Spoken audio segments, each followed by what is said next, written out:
एक सज्जन उसके औरत को इतनी बेरहमी से मारा है, उसका कपड़ा उतर गया था फिर भी उसको बेरहमी से मारा गया। पुलिस प्रशासन को भी बहुत बेरहमी से मारा गया। यहाँ सैकड़ों गाड़ियां फूंक दी गई हैं। जैसे भी आप देखते होंगे यहाँ पे पुलिस की वैन को भी नहीं छोड़ा गया, पुलिस प्रशासन को भी नहीं छोड़ा गया। छोटे छोटे बच्चों और बीवी लेके जा रहे थे, औरत फैमिली किसी को नहीं छोड़ा गया। जिसको भी देखा सबको मारने का काम किया है। ये चंद्रशेखर रावण वाकई में ये रावण है, इसका संहार होना चाहिए, इसका संहार होना चाहिए। वाकई में कोई अब धरती पे रह नहीं गया। जो क्यों ये घटना हुई, क्या हुआ था पूरा मामला? ये इसौटा गांव में कुछ दिनों पहले घटना हुई थी, जिसके बारे में आप लोगों को जानकारी थी। कोई एक दलित लड़का है, उसको जला के मार दिया गया कि आत्महत्या किया गया, उसके बारे में मैं नहीं जानता हूं। लेकिन उसी को देखने के लिए चंद्रशेखर रावण अपनी आर्मी को लेके आता है और यहाँ पे आकर के मतलब तांडव एकदम प्रकार से, मतलब न औरतों को न बच्चों को किसी को नहीं बख्शा। मैं मांग कर रहा हूं कि उस चंद्रशेखर रावण को कड़ी से कड़ी सजा मिले कि दोबारा इस तरह से घटना करने के लिए वो 100 बार सोचे। नाम बताइए सर। मेरा नाम प्रमोद दुबे, करछना हनुमानपुर। बताइए क्या घटना हुई है, क्या? भाई साहब, हम लोग अचानक प्रयागराज गए थे। हम रहने वाले मिर्जापुर के हैं, इधर दामलगंज के पास अपना गांव है, तो हम लोग आना जाना यही रास्ता है। हम लोग प्रयागराज अपने कार से गए थे, लौट रहे थे।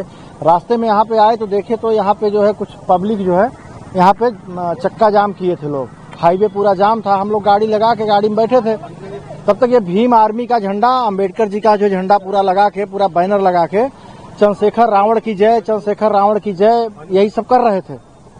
अचानक पब्लिक जो है उग्र हुई। वो भीड़ में जो है इतना मारे पीटे, पूरी गाड़ियां तोड़ दिए, हमारी पूरी गाड़ी तोड़ के सब क्षतिग्रस्त कर दिया। हम लोग जान बचा के जो है किसी तरह से बेचारे धन्य हुए। इस गांव के, इस क्षेत्र के लोग जो है घरों में हम लोगों को जगह दिए, नहीं तो हम लोग मर गए होते। हम लोग पूरा परिवार लेके जो है हम लोग पूरे इतना भयंकर रूप में मार रहे थे। पुलिस की गाड़ी तोड़ रहे थे, गाड़ी जला रहे थे। हम लोग भाग के अपना किसी तरह से जान, हम लोग गाड़ियों में जो सामान रखा गया था वो सब लूट ले गए, सब उठा ले गया। प्रशासन को भी हाँ, प्रशासन को, हम लोग के सामने प्रशासन को मार रहे थे यहाँ पे, क्योंकि थाने से फोर्स कम थी, 8-10 की संख्या में फोर्स इतनी बुरी तरह से मार रहे थे। सब फोर्स भी बेचारे जो है भागने का प्रयास किए, नहीं सब मर जाते यहाँ पे। बहुत भयंकर होता है। इसका पूरा आरोपी चंद्रशेखर रावण है।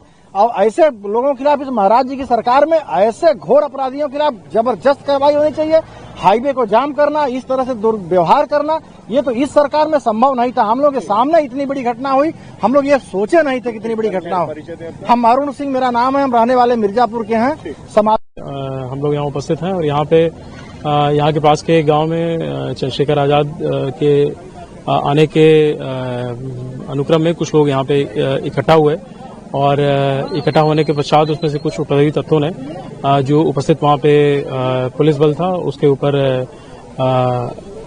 पत्थर फेंके और कुछ गाड़ियों इत्यादि में जो है तोड़फोड़ करी। इस घटना के बड़ी ही अल्प समय में जो उपस्थित पुलिस बल था और जो कि यहाँ पे आम जन सामान्य के जो लोग थे उनके द्वारा तत्काल पुलिस बल को सहयोग प्रदान करते हुए तत्काल शांति व्यवस्था को जो है यहाँ पे कायम किया गया। और यहाँ से जो भी उपद्रवी तत्व थे उनको तत्काल तितर बितर किया गया। मौके पे स्थिति बिल्कुल तब से सामान्य है। यहाँ पे पर्याप्त मात्रा में पुलिस बल भी अभी उपस्थित है। जो उपद्रवी हैं, अभियुक्त हैं, इनके विरुद्ध में बहुत ही कड़ी धाराओं में मुकदमा पंजीकृत करके कार्रवाई भी की जा रही है और 20 से अधिक लोगों को अभी तक हिरासत में लिया गया है। अन्य भी जितने भी लोग सीसीटीवी वीडियो फुटेज इत्यादि के आधार पे चिन्हित किए जा रहे हैं, प्रकाश में लाए जा रहे हैं और सभी के विरुद्ध में बहुत ही कठोर कार्रवाई की जाएगी।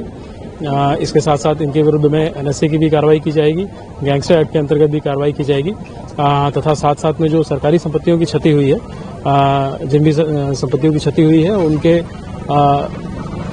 उनका जो क्षति का वो है वो इन्हीं से जो है उसको वसूल किया जाएगा। विकास, पाखंडवाद, धर्मांधता को बढ़ावा देंगे तो बस मैं उनकी लड़ाई इतनी लड़ सकता हूं जो मैंने अभी लड़ी। एक आखिरी प्रश्न, कलकत्ता में गैंगरेप हुआ एक लड़की के साथ, उसके बाद टीएमसी के लीडर कई विवादित बयान दे रहे हैं। उनका कहना है कि लड़की को वहां जाना ही नहीं चाहिए था। नहीं, ये सब चीजें गलत हैं। इस पे जांच चल रही है, जांच होकर जो कार्रवाई होगी सबके सामने है। धन्यवाद। प्रयागराज के बराबर में कौशाम्बी जिले में पाल समाज की बच्ची के साथ जो अन्याय हुआ और उसमें जो पुलिसिया कार्रवाई, उस पर बहुत सारे सवाल खड़े हो रहे हैं। एक पक्ष कह रहा है कि हम पीड़ित हैं, दूसरा पक्ष कह रहा है कि हम पीड़ित हैं। ब्राह्मण समाज के लोग कह रहे हैं हम पीड़ित हैं। अब ये पता जाके लगेगा मौके पे कि कौन पीड़ित है। इसलिए मैं उन परिवार से मिलने के लिए पाल समाज के आया था, लेकिन पुलिस ने मुझे यहाँ रोक लिया और मुझसे कहा कि अभी लॉ एंड ऑर्डर की सिचुएशन अच्छी नहीं है, आप कुछ देर इंतजार कर लें, उसके बाद हम आपको जाने की इजाजत दे देंगे। मैं यहाँ इंतजार कर रहा हूँ पिछले 2.5 घंटे से, लगभग अब 2.5 घंटे होने को आए। मैं यहाँ इंतजार कर रहा हूँ कि मुझे वहां जाने की इजाजत मिले और मैं उस परिवारों की आवाज को उठा पाऊं, मैं जान पाऊं सत्य क्या है। इसी तरह करछना में जो अन्याय हुआ कि एक शेड्यूल कास्ट के व्यक्ति को जला के मार दिया, उस परिवार को न्याय मिले, उस परिवार के साथ जो डर भय का माहौल है खत्म हो, उसके लिए मैं यहाँ हूँ। लेकिन अभी तक पुलिस ने कोई ठोस जवाब नहीं दिया। मैं कुछ देर और इंतजार करूंगा। अगर पुलिस ने जो वादा किया है कि हम आपको जाने देंगे या परिवार से मिलाएंगे, अगर पुलिस पे खरी उतरती तो फिर मैं कूच करूंगा, कौशाम्बी भी जाऊंगा और करछना थाने वाले परिवार से जाकर उनसे मिलूंगा, उनकी न्याय की लड़ाई को मजबूत करूंगा। आप धरने पे भी बैठे हैं, क्या कारण है? मैं इसीलिए बैठा हूं कि क्या उत्तर प्रदेश में कानून व्यवस्था इतनी कमजोर हो गई है कि एक सांसद अपने परिवार से नहीं मिल सकता है? क्या हो गया उत्तर प्रदेश में? हम इलाहाबाद में, जहां पूरे उत्तर प्रदेश के लोग आते न्याय मांग रहे हैं, हम तो लंबे समय से मेरठ में हाईकोर्ट की बेंच की मांग को भी उठा रहे हैं, लेकिन इलाहाबाद में इसलिए मुझे तो रोका गया। अपराधियों क्यों रोका गया? 500-700 पुलिस लगा के क्यों रोकना चाहते हो?